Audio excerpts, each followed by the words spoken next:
It's time for the Daily Stand-Up Podcast presented by AgileDad with your host, Lee Henson. Without any further ado, let's get started. I just saw an article that really cracked me up, and I thought I'd share with you, and it's very interesting the way it's worded. It's called, quote, Why Agile is Not Always a Good Thing. And somebody sent it over to me, and it was just really, really interesting. And it goes through and shows you like the timeline and the history of Agile, and it gives you some good information in front. It makes you have that feel-good story about what Agile is and how it can be implemented correctly. But then things get kind of crazy.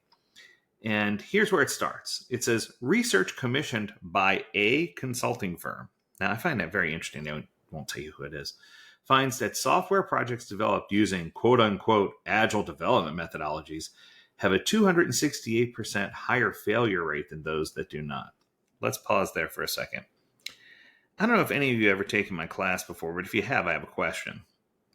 Is failure always a bad thing? And of course, the answer is no. The fact that these projects are failing is the fact that people are doing innovation, people are trying new things, people are being creative, people are being innovative. People want to explore and have opportunities to really expand their ability to process and to perfect Agile and to do the things they need to do. The problem is most organizations look at articles like this and they say, oh, that's scary. Failure is scary. We don't want to do that. When failure is what actually brings you to, failure is what leads you to success. Failure is what leads you to pivot, adjust, and figure things out. The problem is many organizations see articles like this and they get frustrated, right? And there's a ton of links in here to bring you to different places. Now I'm just curious. I want to see if this 268% higher failure rate actually brings you to the study. So it shows here, research commissioned by ENG Prax. Interesting. I don't know who they are. It looks like a UK company, but it's just really, really interesting. And there's no data to support it. It's just one author who did a study independently.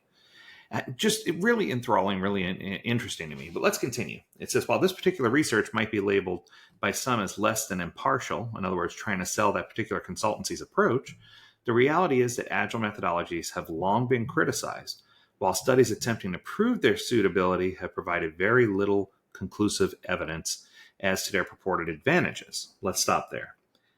My friend, I don't know you personally, nor am I going to call you out here live, although I should. But as an Agile coach, consultant, and certified Scrum trainer, I can assure you that I can give you over 100 references, if you'd like, of companies, organizations, teams, team members that have benefited by switching from a traditional approach to an Agile approach. It's just a fact. There's no like ambiguity. And I can give you hard, fast numbers. I could give you the organization's names, individuals' names, teams' names. What I see is that organizations who aren't afraid to fail, who are seeking out the best way to build products and services. Now, they are the ones who are successful. What I can tell you is the organizations that are not successful, the ones who fail, are the ones who try to apply this as a one-size-fits-all approach. You're either doing Agile or you're not, and they try to force everything into the square hole. If you've seen the video, you know what I'm talking about. Which hole does it go in? That's right, the square hole. Everything can't fit in a square hole. We need to be above that, and as Agilists, we need to figure out how to push this forward. He goes on to say, the so-called manifesto for Agile software development, translated into more than 70 languages, is a declaration of principles based on 12 extremely lofty principles, loaded with a highly positive term, Agile.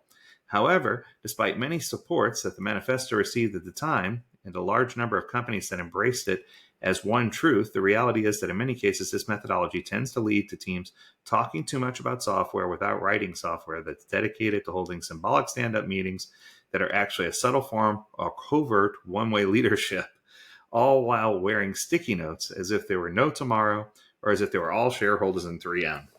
Let's stop there. This article is shaking me to the core.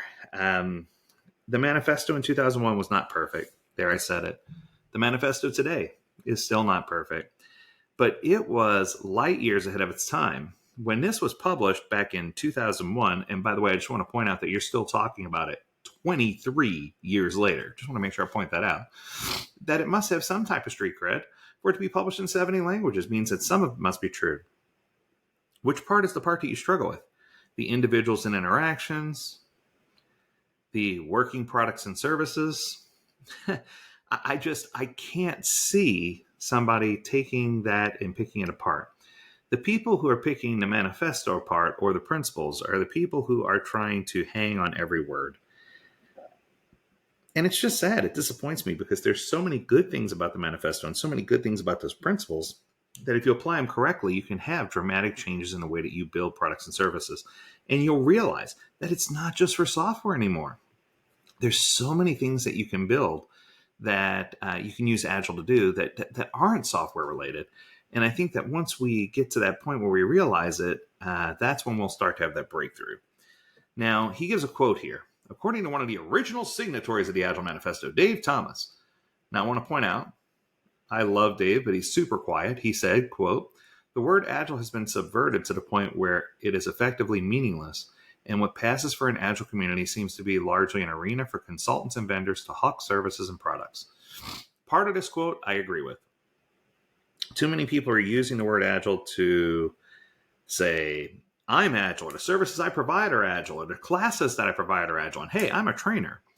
But what I can tell you is that organizations who are building communities of practice where practitioners are getting together to solve problems and exploring with different techniques to do so are highly promoting the word Agile. And I think that it's unfortunate that Dave's words here may have either been A, taken out of context, or B, swung to suit the needs of this article.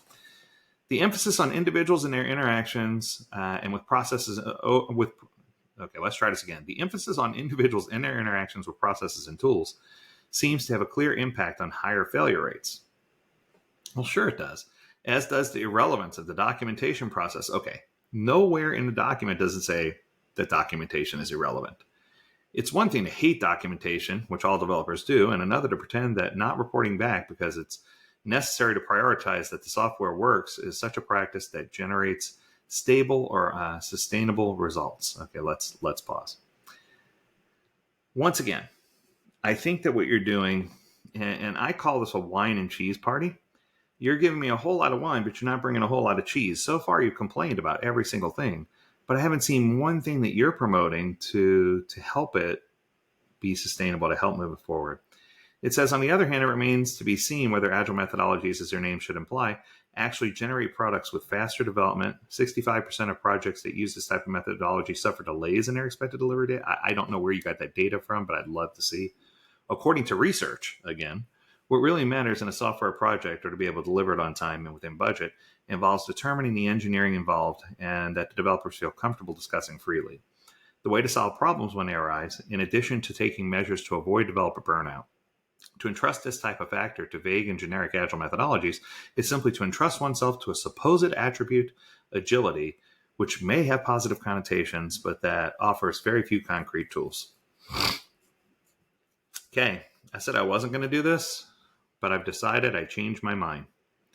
Mr. Enrique Dans, author of this article, I am publicly and openly inviting you to an episode of the Daily Stand-Up Podcast. And not so that we can argue or bicker, but so that I can answer these questions that are burning in your soul, and so that I can provide you with the facts that you're looking for.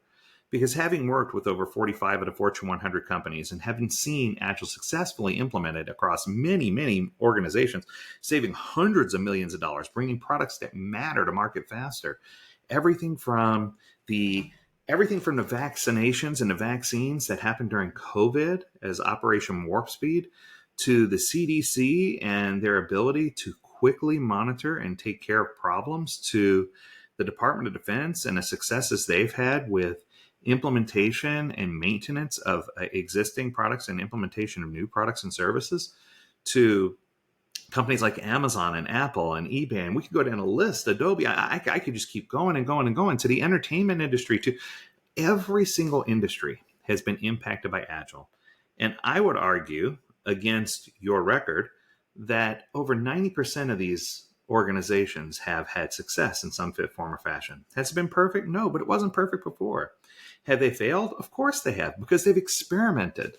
And I think that if you look at what you're really trying to solve, Enrique, if you look at what you're really trying to do, instead of complaining about what may be or what was, the better option would be to formulate a solution that you feel is better, and let's see how it goes. I'm willing to try your solution, and I'm open-minded.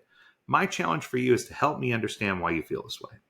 That's going to do it for this episode, and I hope that you enjoyed it, because it's not too often I publicly call someone out and crush them. But if you have a topic you want us to discuss, learn more at AgileDad.com. That's where you can send your information. As always, we encourage you to stay healthy, stay well, and stay agile, my friends. Until next time, do take care.